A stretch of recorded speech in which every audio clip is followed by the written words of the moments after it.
Welcome to the Grad School Femtoring Podcast. This is Doctora Yvette Martinez-Vu, and I will be serving as your femtor, providing you with tips and tricks and everything else you need to know to get into graduate school. For the past 10 years, I've been helping undergraduate students get into top graduate programs in their field, and I'm really excited to share this information with you too.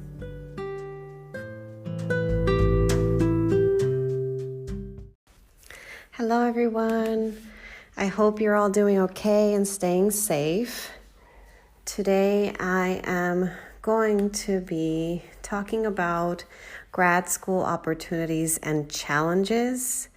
This is actually a workshop that I just gave to my McNair scholars who are participating in a summer program and conducting research.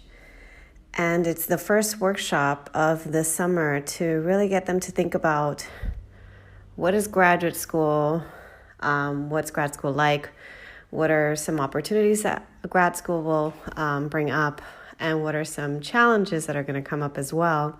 And so really I'm going to be focusing on 5 main kind of benefits or opportunities and 5 main challenges or disadvantages. And as usual, my target audience is low-income first-gen students of color, so a lot of my examples will be based on that. So the purpose of today's podcast is to really help you gain a deeper understanding of the pros and cons of grad school, especially as it relates to low-income first-gen and students of color, and to highlight in some ways how to best prepare for said opportunities and challenges to set yourself up to thrive or to succeed. All right, so let's get back to the basics. What is graduate school? For me, graduate school refers to any academic program that provides training, and training in particular as it relates to a discipline beyond the undergraduate level. It's often rigorous, it's career-focused, and involves research. And so when I think about graduate school, I'm thinking about 2 different types of programs in particular. I'm thinking about master's and PhD programs. Masters, when I say masters, I'm referring to 1 to 2 year programs. These programs often have little to no funding, but they provide you with a set of experience and professional skills that in theory should help you get a well-paying job. And this type of degree is often necessary for advancement and for certain types of management positions in non-academic careers. Now, when I'm talking about the PhD, I'm referring to programs that are typically about 4 to 10 years long. They often come funded, either partially or fully funded. They provide you with a set of experience and skills also necessary for certain jobs, but they also provide you with a credential as an expert in a field.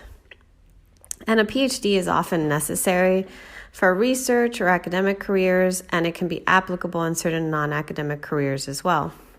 Now, I just said 2 different types of programs. I also want to mention that there's another type of program that we talk about less. I think we talk about it less because fewer of my students apply to these types of programs, and these are called post-bac programs, post-baccalaureate programs. These are programs that are designed to prepare you for a competitive master's and PhD program. So like a master's, they tend to be 1 to 2 years long, but they do often come with funding, and they also, because they're intended to help you get into competitive programs, competitive PhD programs, for instance, they will provide GRE prep, they'll provide application assistance. So those are great for students who maybe have a gap in their profile, maybe don't have the GPA that they want, maybe don't have the GRE score that they want. They feel they need that extra help. So that's what I mean when I'm talking about grad school. Now, there are, like I said, 5 opportunities and 5 challenges I'm going to focus on today. The 5 opportunities are that you gain a deeper understanding of a field, you gain experience and skills, you gain greater earning potential, you can satisfy a degree requirement, and you can gain mentorship and expand your network. So those are 5 opportunities. Now, what are the 5 challenges that I'm going to point out today? Because again, there are more than 5 opportunities, more than 5 challenges. But for today, I'm just going to focus on the ones that are prominent, at least for me. The challenges are microaggressions, imposter syndrome, family achievement guilt, isolation and mental health issues, and finally, time stress and financial management. And so let's talk a little bit more about each of them. So opportunity number 1, gaining a deeper understanding of your field. What do I mean by that? I mean that you get to learn more than surface level material on a topic of your choice. You get to be an active creator of knowledge as opposed to passively consuming knowledge. And you get to fill research gaps and contribute to a field. A lot of my students are very passionate about what they study, and this is precisely the reason they're going to grad school. Now, the next opportunity, gaining experience and practical skills. So in many grad programs, you're going to get hands-on experience in a field through coursework, through research, through internships. Some programs provide internships where you're placed, with a company or in a specific industry, or you're working with a nonprofit, or you're working in a school setting. So you'll get hands-on experience in that career. The skills that you gain, there's a number of skills, but just to pinpoint a few, you'll gain critical thinking skills, writing, public speaking, teaching, communicating, people management, because if you're working with a committee of very different people and very different personalities, you're learning to manage up, you're learning to manage people. You're gaining problem-solving skills, collaborating, learning how to work independently. You're learning you're learning project management, how to manage organizing a dissertation, for instance. You're learning to analyze data. And in many fields, you may be learning very specific computer software that you can use elsewhere. All right. Opportunity number 3, you get greater earning potential. So in general, a graduate degree holder will usually make, on average, more money in their lifetime or over their lifetime than a bachelor's degree holder. The amount more really depends on your major, on what you get your degree in, but according to a 2015 Georgetown University study, college graduates with a bachelor's degree earned an average annual salary of $17,000 less than someone with a graduate degree. So in this study, those with a BA earned $61K a year, and those with a graduate degree earned $78K a year. Now, this is not to say that for sure if you get a BA, you're going to make $60K. For sure, if you get a master's or PhD, you're going to make $78K. That's not necessarily true. But one exercise I like to have my students try out, because a lot of them want to stay in academia and they think that they want to become professors, is I have them look up the salaries of the professors that they have now, of their faculty mentors or anyone who they've taken a class with, anyone they know. And so I show them the UC compensation website online, and I have them look up the professors. And they don't have to tell me who the professor is that they look up, but I have them share the salaries. And not surprisingly, a lot of them are over 100K. So it'll be 120, 140, 160. And I see a lot of giggles because it feels strange to look up people's salaries, but it is public knowledge. And I do think it's important for students to realize what the salary scale will be for them if they remain in academia and they gain tenure. All right. And then that's not to say that they can just look up professors. They can use that UC compensation site to look up staff members as well. That will give them more of a realistic perspective on what folks make, whether they're tenured, non-tenured, in a tenured track or non-tenured track staff position. All right. Now, the next opportunity, you get to satisfy a degree requirement for a particular career. So a lot of professions require that you get a grad degree. And among them include, like I said, if you want to be a professor, if you want to be a research scientist, if you want to be a university administrator, if you want to be a specialist of some sort, like an anthropologist, biologist, economist, humanist, or historian, mathematician, etc. A lot of, for if you want to be a physician, a psychologist, a therapist, a healthcare administrator, all of those require some sort of advanced degree. And certain industries require at least a master's degree to move up in a management position. And in some cases, sometimes you get stuck in a certain salary scale unless you get an advanced degree. So the only way to move up in salary would be with that master's or PhD, usually a master's. All right, and now the last opportunity that I'm going to highlight today is mentorship and expanding your network. And by that I mean that ideally when you go to graduate school, ideally before you go to graduate school, as you're doing your research on grad programs, you want to identify mentors who are experts in your field. You want to also identify mentors who are supportive, and they should be both. You don't just want an expert in your field who is going to be aloof, who is going to be careless, or worse, someone who is going to be racist, sexist, disrespectful, condescending. You don't want to work with those people. What you want to do is find mentors who provide you with microaffirmations. And here's a new word that maybe you might not have heard. What is a microaffirmation? Unlike a microaggression, which a lot of you have heard of because you've experienced it, microaffirmations are small acts which are often ephemeral and hard to see, that often occur wherever people wish to help others succeed. That can include acts of listening, gestures of inclusion, someone opening opportunities for you, someone advocating on your behalf. And so, how do you do this? How do you identify good mentors?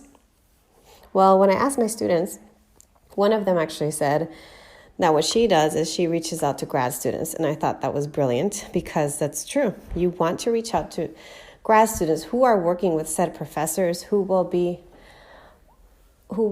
blunt in their honesty in sharing advice and telling you, yes, you want to work with this person, or no, avoid them at all costs. Another way to do this is to meet them. Find a time to meet with them, schedule a time, even if it's a phone call or a Zoom meeting, and ask them about their mentoring style. A lot of times, the more you get to know them, you'll develop a rapport and you'll get a sense of what they're like, even simply from meeting them. So definitely do your homework of identifying good mentors, because those are the people that are going to be part of your network who are going to help you in your career. All right, now let's move on to the challenges. Microaggressions is challenge number 1. What is a microaggression? I define it, or I follow the definition, that it's a brief and commonplace daily verbal, nonverbal, behavioral, or environmental insult, intentional or unintentional, which can communicate hostile, derogatory, or negative messages to target persons based on their marginalized group membership. So microaggression isn't always necessarily racialized. It can be gendered, it can be classed, it can be ableist. There's different ways to experience microaggressions. Here's one common microaggression that I've heard in the area that I live in Santa Barbara, where there's a lot of white people, is, "Oh, I don't even notice the color of your skin because I don't see color." And yes, I see there's like that intention behind it of wanting to be nice and respectful. But this is problematic because it implies that your skin color is something that should be ignored, or something that should be devalued, or that it can also minimize the struggle that certain individuals endure based on their skin color. Especially right now, in light of BLM, the struggle that Black folks are enduring because of the color of their skin. So no, you don't want to be colorblind. You want to see color. You want to talk about color. You want to be anti-racist and you want to, talk about colorism and anti-blackness and do your part to not continue to reify racism and colorism. But that's one example of a microaggression. That's a racialized microaggression. Here are a few more. Have you ever heard someone say, "Where are you from?" No, really, where are you really from? Or, "Your English is so good." Or, "You should smile more." Or, and this one is one that I have heard recently because of my status as a pregnant woman. "You're pregnant. Was it planned? Are you sure you want to keep it?" That's none of your business. And second of all, the only acceptable reaction you can have when someone tells you that they're pregnant is to congratulate them. Here's another one. "You're overreacting." That one I think a lot of us have heard. Or another one. "Being poor is your choice." And here's one last one. This one I hear a lot as someone with a chronic illness. "Oh, but you don't look sick." These are all microaggressions. And a lot of us have heard them, experienced them. And sadly, yes, academia, like I mentioned in a previous episode, is a very white space. It's a very male space, an ableist, middle-class space. And because of those reasons, you're going to experience a number of different microaggressions. All right, challenge number 2, imposter syndrome. What is imposter syndrome? I think a lot of you, like myself, have experienced it. But, not enough folks are actually doing the work of reading up on it and trying to counter it, trying to battle it, trying to fight it, trying to overcome it. Imposter syndrome refers to high-achieving individuals who perceive that they are a fraud, that they cannot meet expectations regardless of their experience, skills, or other qualities. Imposter syndrome is especially prevalent among first-gen, low-income, and students of color, especially students underrepresented in their field. So what are some examples of imposter syndrome? This one affects me, and I'm sure it may affect some of you, but perfectionism, so feeling like you're rarely, if ever, satisfied with your work. Here's another one that's common among my students, workaholism, feeling that you have to push yourself harder than others to try to measure up. Having trouble asking for help. Sometimes students don't ask for help because they're ashamed or because of the fear of shame, of feeling like, "Oh, I should know better, I should know this already, so I'm not going to ask for help." There's also self-doubt and feelings and self-sabotage. Self-sabotage is so prevalent where you're holding yourself back from applying to things because you don't think you're good enough, or you apply and you get in and you're doubting whether or not to participate in it because you don't feel like you're good enough. Or thinking that you're only successful because of luck. Oh, I only got that because I was lucky. Oh, maybe they made a mistake. Having trouble accepting compliments, accepting praise. And then, of course, this like paralyzing fear of failure. Of like no matter what, no matter how hard you try, always worrying that you're gonna fail. All right. So if you feel like you are experiencing some of that, if some of what I've said resonates with you with regard to imposter syndrome, just know that you're not alone. Just know that most people experience it to some degree or another, just some of us more so because of our intersectional identities, because we are oppressed on more than one level. And, you got to do the work of finding ways to combat it. So, look it up and keep reminding yourself that you're there for a reason, that you earned whatever spot you got, that you deserve to be in the space that you're in. You deserve to be heard. You deserve to learn. You deserve to represent. All right, next challenge is family achievement guilt. And I think family achievement guilt is not talked about enough compared to imposter syndrome and microaggressions, at least in the academic settings I'm in. And there's not a lot of literature on it, surprisingly, at least compared to the other two. What is family achievement guilt? This refers to the guilt that students may feel for having more educational opportunities and college success than their family members. This is especially prevalent among first-generation students. Consequently, students may feel that they have to minimize their academic success when around family members. All right, so how do you know you're dealing with family achievement guilt? What are some examples? Like I said earlier, if you feel uncomfortable with your success around your family, that's one example. If you notice conflicting value systems between your family structure, between your culture, and the university's culture, if you feel lack of belonging in both spaces, so not feeling like you belong at home, not feeling like you belong at school, and also having this deep responsibility for the welfare of others, that's a very big burden to carry, whether it's making sure you lift up as you climb and you're helping others in your community, or sending part of your stipend, part of your part-time paycheck to your family members. It's constantly feeling like you are responsible for them because you're the one that made it out or that's making it work. So those are some examples of family achievement guilt. And it's not something that gets that much better as you move up, with regard to your academic degrees. So with regard to getting your BA and your master's and your PhD, it only further intensifies that guilt. All right, the next challenge I want to point out is isolation and mental health issues. Grad school environments are, I like to say it's like a petri dish for all the things that you would need to develop some sort of mental health issue, especially depression.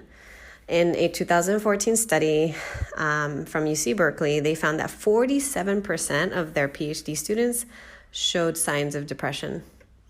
That's huge. That's nearly half of their grad students. And then in a 2018 Harvard study, they found that grad students were 3 times more likely than your average American to experience mental health disorders. Again, that's very, very high. And so what are the conditions that can negatively affect your mental health? Here are a few. First of all, in grad school, you're underpaid and overworked. On average, students work over 60 hours a week. Keep in mind, if you have a regular full-time job, you're only working 40 hours a week. And you're often only making $20,000 to $30,000 annually. And that's if you have the privilege of being fully funded. So being exploited and living with, on or under the poverty line, those are conditions that can affect you. Working in isolation for extended periods of time can affect you. Feeling like there's a lack of time for self-care and recreational activities, or being pressured to not prioritize those things and instead solely prioritize your research. And then, of course, in grad school, it's a never-ending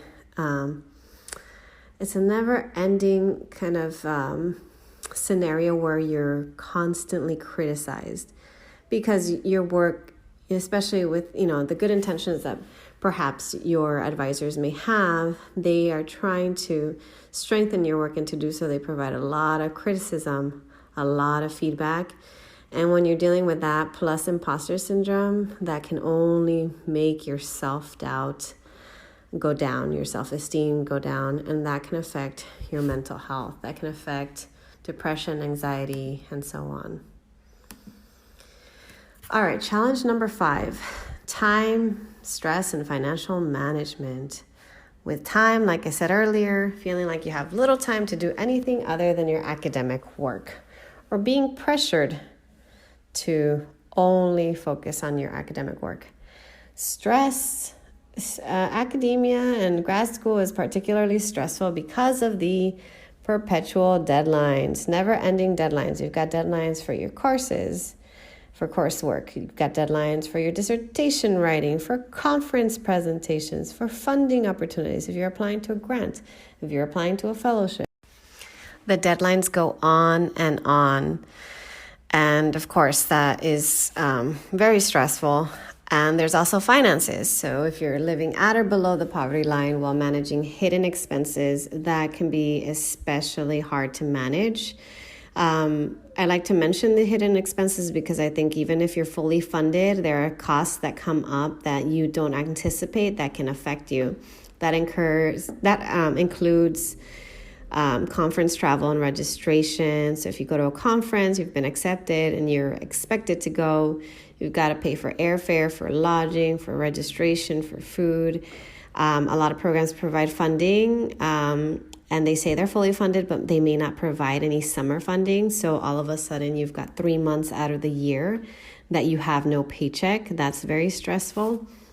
There are also certain university fees that come up as you move up, as you advance, that few people talk about. And so there are a lot of expenses that just come up that make graduate school especially hard to manage when it comes to managing your finances, managing your stress, managing your time. So that's challenge number 5. And why am I mentioning these opportunities and challenges? Because it is my responsibility to be honest and forthcoming with you about what you're getting yourself into if you plan to go to graduate school. Yes, there are a lot of benefits. Yes, there are a lot of opportunities. And in some cases, you may be required to go to graduate school for whatever career you're interested in. But I also don't want to shed just a positive light on academia and on grad school. There are some disadvantages. There are some challenges, some struggles that you're going to face, especially, like I said, if you have multiple intersecting identities that put you at a disadvantage or that marginalize you. So what can you do then? I would say, focus on taking advantage of the opportunities. Do what I said earlier about seeking mentors that uplift you, about working on research that excites you, about learning, whatever skills you need to learn, and finding any additional requirements that you may need for your career of choice and pursuing them. And then, of course, to manage all of the challenges, you've got to have a strong support system. In fact, you should have multiple support systems to manage the challenges. You want to have multiple mentors, femtors. You want to have one or more therapists. Join a support group. Join an affinity group. Attend workshops, attend trainings, learn to advocate for yourself, and then learn to utilize your own privileges to advocate for others whenever you can. And, so long as you have that strong set of support systems and you're taking advantage of the opportunities available to you, I do think that there are opportunities for you to thrive despite everything else that can come up. I hope that, this was helpful with me identifying some of the opportunities and some of the challenges. And of course, I can talk about each of the topics in more detail in a future episode. But this is just kind of an overview, especially as we are starting the summer. I know there are a lot of folks that listen to my podcast who are current undergrads, who are participating in their own summer program. And I hope that this topic is relevant for you at this time. So I hope you all have a wonderful weekend, and I will talk to you all next week.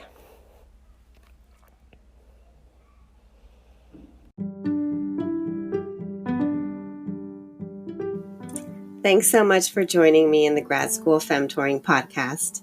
If you liked what you heard, please rate this podcast on iTunes, Spotify, or anywhere you tune in. You can also support the podcast by donating to my Patreon page, Anchor page, or Venmo account, which is at Grad School Femtoring. If you have questions or episode topics, you can contact me by sending me a DM on Instagram, sending me an email to gradschoolfemtoring@gmail.com, sending me a voice message on Anchor, or sending me a message via my personal website at YvetteMartinezvu.com. Until next time.